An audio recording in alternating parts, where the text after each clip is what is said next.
so a couple of words about me. I'm not a very experienced developer. I've been coding for almost 2 years.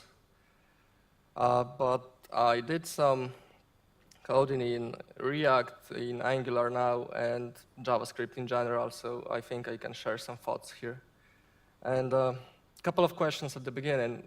How many of you have coded in Angular?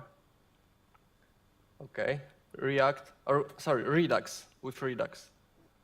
Okay. Anybody heard of ngrx? All right, thanks a lot. So I will talk about Redux-like implementation in Angular apps using ngrx, as you can see here. And the reason for this is that I am working at the company called Ivanti, and we had some issues with Angular and the native approach, how the components are connected to each other and how they emit events and stuff. Because as you probably know, Angular has this two-way data flow, right? The component can share some data with the other component, with sibling, with a parent or grandchild or whatever. And in the application that we've been building, it was pretty cumbersome at some point. We had so many issues with, okay, that was just difficult at some point. And we realized that there is something called ngrx, which helped us a lot. We solved almost all the problems. The problems we haven't solved are the ones that we are not aware of at the moment. And today's speech will be mainly about, first, Redux pattern. Secondly, it's going to be that ngrx implementation. Sorry about that, cheers. No, anybody drinking beer? No, just me? I didn't know nobody drinks beer here. Okay, what is this ngrx? This is a connection of 3 components. First, Redux, a Redux pattern, to be honest, rx.js, and Angular, which is ngrx. That's a pretty cool logo, by the way. Okay, how did it help us with this solution? The thing is that ngrx is based on Redux. Redux has this main feature, okay, maybe not feature, the basic paradigm that is one-way data flow in opposite of Angular, which has two-way data flow. And one-way data flow is about the diagram here, which means that we have a state, we have a store, let's call it the store, which is a centralized object with data. This is kind of a single source of truth where you can hold anything you want, any data you need, and then just grab it from there. It always goes one way, which means that if we want to see something in our UI, it has to be reflected, it is reflected by the data that we've got in the state. So it is UI, then we trigger actions that are sent to reducers. I will explain each part later, don't worry. Are sent to reducers, which then update the store, and store contains the state. State defines UI because it reflects each other. Any questions to this part? Can you hear me well, by the way? Cool. Okay. All right, a couple of core concepts. First, centralized store. As I mentioned, this is a main object somewhere. You can think of it as somewhere in the top of the application. This is a single source of truth. Pretty cool stuff, yeah. Okay, changes made by dispatch and actions, which is pretty clear because this is plain JavaScript objects, no rocket science here. Same with reducers, which are pure functions.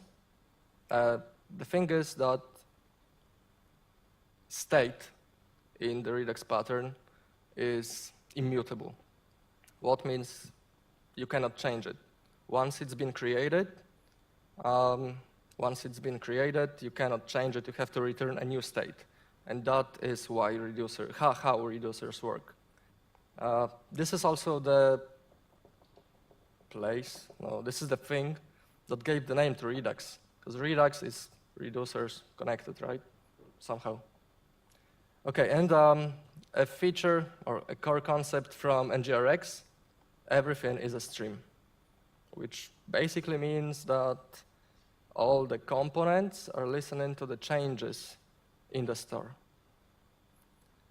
All right. By the way, I would like to make it quite a discussion. If you want to bring some input, feel free to do that. If I'm missing something, you can also tell me, right? Or tell it out loud. Feel free. Okay, benefits. Why is it so cool and why did it help us? First thing, the main thing, performance boost. Performance boost. Okay, we've got a data flow that is one way, right? So we can imagine the star being somewhere on the top, the root level, and we can inform our children going down every time. We don't have to inform siblings about something. We don't have to go up and down and some other combinations, right? Everything is pretty straightforward, going from top to bottom. We also every time return a new state, which is, have you heard of a quality check? Reference, a quality check? Okay, which means that every time, I'm not totally sure how it works, so that's why I asked. Every time you return a new state, you just check the references to that objects or arrays, which helps with the speed of checking that. And the main performance boost is thanks to the change detection. In Angular 2+ is created in that way that it optimizes. It let us turn off disable the feature called change detection. We can disable that change detection for the components that rely on observables that do not emit values, new values. So if we do that correctly with ngrx, we have this major part of components that can be disabled, right? So this is what brings the main boost. Next, testability. Since the main core feature of ngrx are reducers, this is pretty simple, since reducers are plain objects. Sorry, not plain objects, pure functions. It's very easy to test pure functions, right? You have the input, then there's the output, that's it. Tooling, DevTools. There is a Chrome extension called Redux DevTools. It helps a lot with debugging, with seeing what's happening in the application. You can do stuff called time traveling, which means at any time, you can just skip some actions that you've previously dispatched and see how the state looked like at a certain point of time. And once again, a store, which is pretty awesome because you've got one place that stores data, right? Okay, any questions to that part? No? Okay. Okay, demo. I'm not the best UI guy, so please forgive me. This is a pretty simple app. We've got two components here. The first one is, besides the title, we've got a counter. We can do crazy stuff here. We also have a list. We can add some stuff here and reset. Simple as that. The first one is already in ngrx. I won't show it to you, sorry. The second one is the simplest implementation in, let's call it, native approach of Angular I could thought of. And I'm gonna change this implementation to ngrx. Please forgive me, I haven't had the Perwa export in a while, that's so good. Okay, let's start with this. This is how my application look like. So we've... Zdrowaś? Okay. We've got two components here. The first one that I'm gonna show you is to-do list, which is pretty simple. Okay, we've got the item, which is a kind of a current value from the input. And we've got a list, which is a list of items. A default value. Console log this. You can trust me that this is an array. This list is an array. We have add new value on the button press, reset value on another button. Something's not working here. On another button press, and then we have a set value that takes the event and set the event target value to this item. As simple as that. Any questions to this complex application? No? Okay, cool. Okay, what I'm gonna do is and the template. Click for loop, and this is a set value on change. As simple as that. Okay, what I'm gonna do is I will change the implementation to the code I have commented out previously. So it will be quick.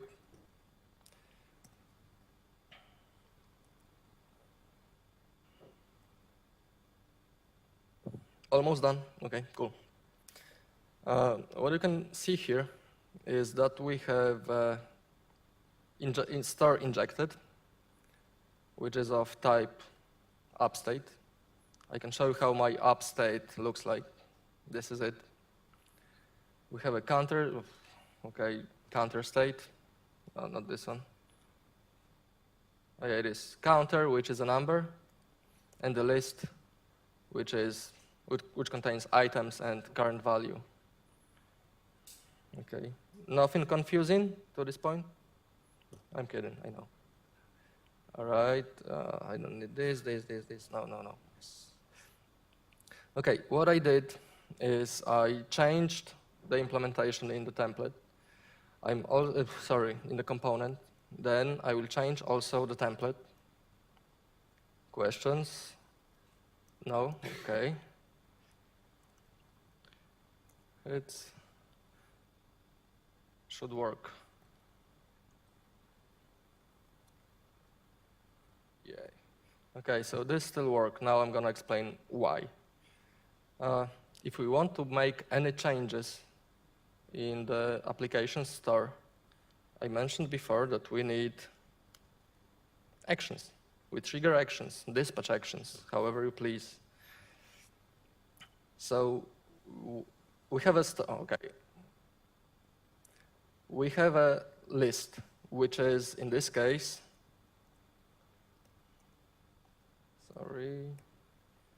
in this case, this list is a star.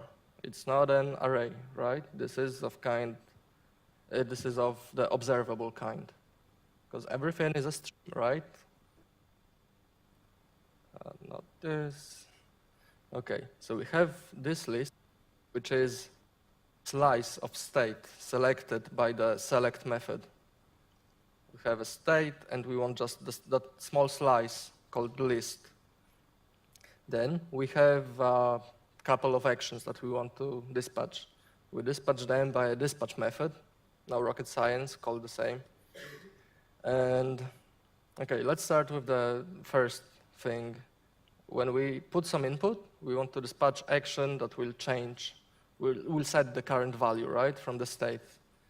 This is how we do it. Actions are plain objects, which means we could also do, I'll show it here, something like this. I don't remember what was here. So blah blah is the name of the action, and action also takes a payload as a second parameter, argument in this case. Payload, blah blah blah. So this should work pretty the same as this one. I'll show you how I created actions, so you'll understand this. And what I do is I put a parameter here as an argument, which is the value from the input, and I dispatch this action, set current value action. This is how I create actions.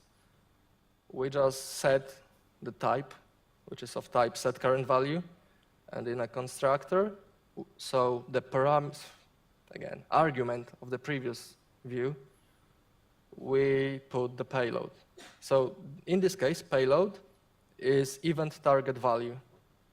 As simple as that. In other cases, I don't put any payload. I don't need it, but I can. All right, let's move on. This is actions, and actions are sent to reducers with the payload and the type, right? So what I need, okay, this is actions, this is reducers. What I need is a reducer, which takes state and the action all the time. And then we have a switch statement. Switch statement that checks if the action that was dispatched can be found in this switch, right? Because we can also dispatch an action that wasn't defined. Okay, that was defined as an action, but it's not defined in the switch. That is why we have a default case in here. Whenever we dispatch an action that's not in the switch, we have the default. All right, and what's happening in the reducer? Okay, we've got this set current value, right, where I had the payload with event target value. I return a state. I spread the previous state, if I had it, if I hadn't also. And then I just change one property, current value in this case, and I set the value from action payload, so something I had in the constructor previously, to current value, as simple as that. I also have a add new value action, which is action add new value, right? And then switch checks if this is the case, and then reducer in this case should return something different. Still a pure function that receives a state and the action. Spread state, set items to to state items, so to something we had previously, and add another one. No rocket science. And reset, okay, that's simple. Okay, I showed you that it works, right? So what I'm also going to do, I didn't explain what libraries do we need. We need a ngrx store, which is the core functionality in here. I also said something about Redux DevTools, right? Which is run by commented out code called store DevTools module. You need this in the app module. If you would like, as you can see, there's a for root method, because this is a root module of the application.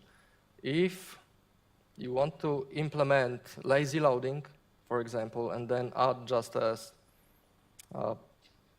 not the whole store in here, you can do that in the feature module somewhere, and then use for feature.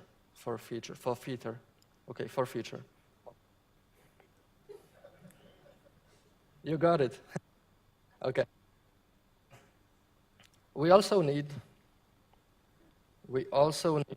Chrome extension called Redux DevTools. How it looks like and works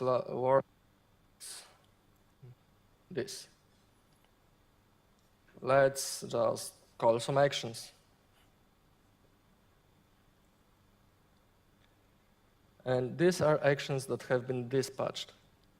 What is cool about this, that you can see the current state at this point, right? At the current point of the action. You can see the action itself, what it brings with itself, if there is a payload or not. You can see the differences that it made to the state. And a pretty cool feature, which is a skip action. Just take a look. Why it does? Yes. I skipped the action called reset values and see how the list is changing. So we can, in the real time, change the state. And the state reflects the UI. UI reflects the state. Well, You know what I mean, right? Okay, so this is pretty cool in case of debugging also. And there's also one more library submodule that I want to mention. This is the ngrx effects. Effects are kind of, to people that knows Redux, are kind of Redux Funk or Redux Saga alternative. Okay, not alternative because you cannot use that, but it works similarly. And well, how I would like to show it is I uncommented this code, effect module, and passed the list of effects. And now let's say effects are, this is a library to handle side effects, because reducers do not have side effects, they are pure functions, right? Or you can also use effects to handle asynchronous code. You can also handle or just put some actions in order in the effects. You can do some magic in there. I'll show that later. What I prepared is a simple effects file. And this will work in a way that I'm gonna comment out this. I don't want to press button to add the value. I would like to do that set value not on change, because that's gonna happen too often, but maybe on key up, enter. Okay, this is ready. Ah, yeah, I forgot to mention this one. Every time we get the slice of a state, this is an observable, right? So if we want to display it, we need to tackle it with the async pipe in the template. List is an observable, tackle with async, and then we need the current value. That's it. Okay, what else? This one. I don't need this function anymore. I just want the effect to listen to an action that I dispatched, this one in particular, set value, and anytime, okay, every time this one is dispatched, I want to dispatch some other actions. I do this with help of this file. But let's firstly see if this works. Apparently it works. And moreover, it increases the counter. Okay. How much time do I have still? Much? Okay, that's cool. I'm almost done. No, don't worry. Okay, effects. This is how they look. We have an effect called add new value. And this add new value is listening to other actions. It's listening to the action called, of type list actions set current value. This is the one that I'm currently using here, right? Set value, this dispatches the action called set value action. Okay, let's move on. Not this one, sorry. Here. Then I switch map the value, the action I've got here. Switch map is basically just mapping it to the observable. And then we have the action in the argument and dispatch another action. As simple as that. And then there's another action listening to this action. So I dispatch that in the effect, and now I can listen to the action dispatched in the effect. That's pretty cool. And then I just dispatch another action, increment value action, from another actions file. So I do not have to stick to one actions file. I can also change another component that has the connection to other slice of store. Okay, this was pretty clear. Sorry, not clear, but simple. And any questions to this part? That was my demo. Ah, I remember you. Yeah. Is there any reason you use switch map and wrap it with observable of? Why not map? This is the reason. It doesn't work.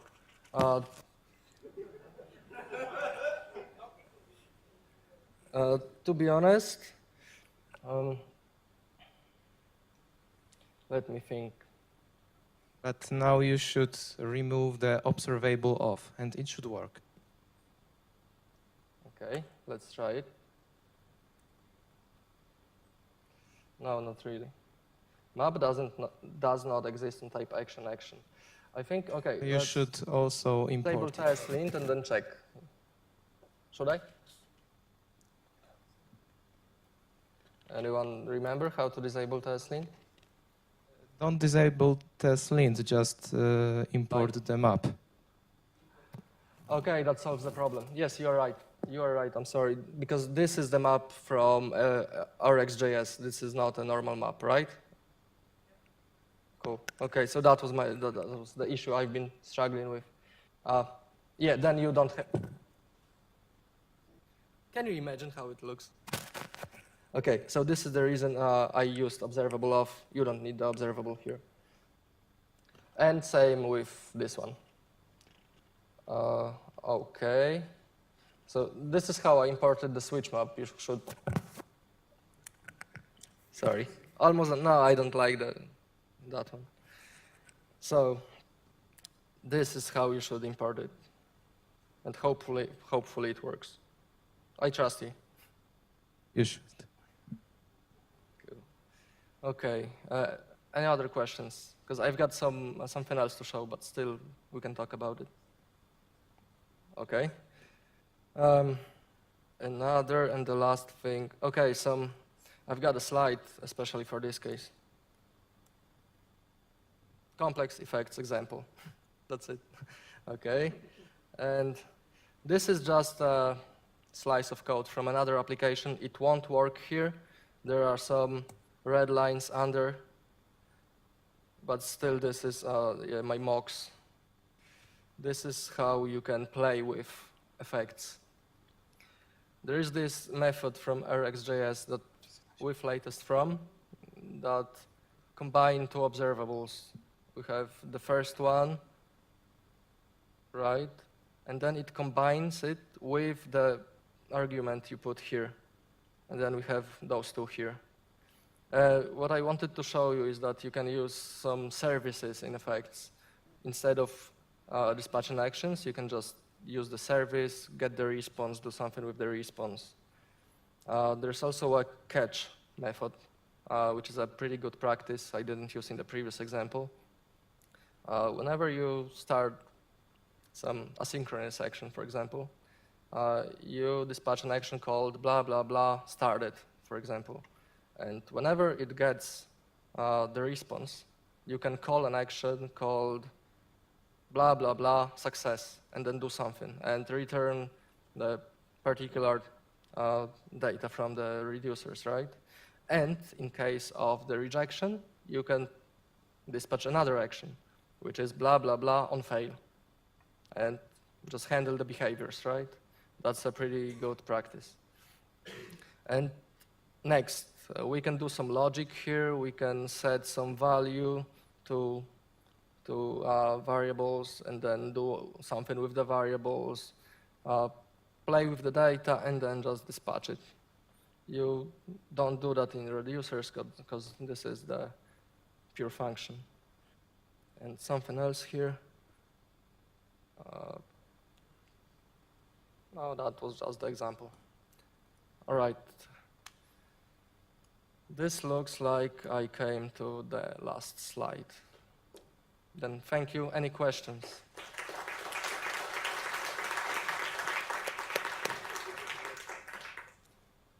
Yes, please. So I have a question about data fetching. When you showed the effects like this, and you said, well, I have an action, it's called blah, blah, blah, blah, fetch, then blah, blah, blah, success or failure. Yes. So what if you have like a dozen of those endpoints and you want to abstract the logic somehow? How can you like reuse some of the code to support the different types of action? Basically, how can you like generate those effects somehow, or how would you keep things dry? How many copies would you like to have? I mean, for example, like 20 endpoints, and all of them follow the same principle, right? Yeah.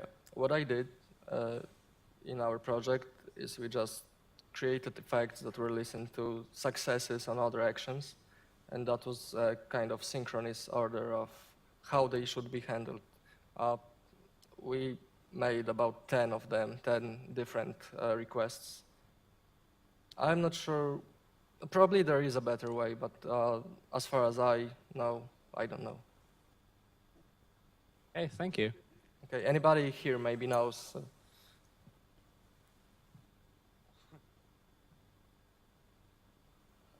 Any more questions? Ah, yeah. Okay, again. so I would like to talk with you about the processes. It's process, and we've done something like this. It's pretty simple thing here, but it's hard to abstract the whole process, so you can talk with me later.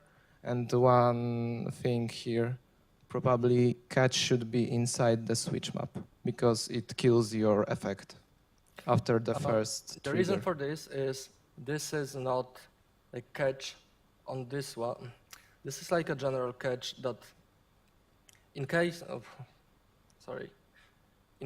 we dispatch this action, if any of the 10 previous actions, this is like a general form fails. So we dispatch this one in case of any fails previously. It's not about this one only. Okay, but it kills the effect completely because the catch returns only the observable, Yes. and it has exactly one element, and the Yes, effect that's- won't trigger anymore. Yes, you are right. Then we Other stop. actions of the type. This is a fetching form loader, right? In case we have one fail, we don't load the form at all. So that probably we should do those fail actions to everyone and listen to each of them, and then let the others continue. This is what you mean? Yeah, what I mean is that this effect is one time only. It won't trigger anymore. Yes. Even if you get fails, another action of type update data model, it won't trigger because you killed it with catch. Yes, I think you're right. The thing is, if any of these fails, we don't need to continue because there is no. If we miss some data in the forms, it doesn't work at all. So we have to refresh the page. Okay, I thank you. hope I answered, but yeah, you should probably listen to all the fails and then each after another.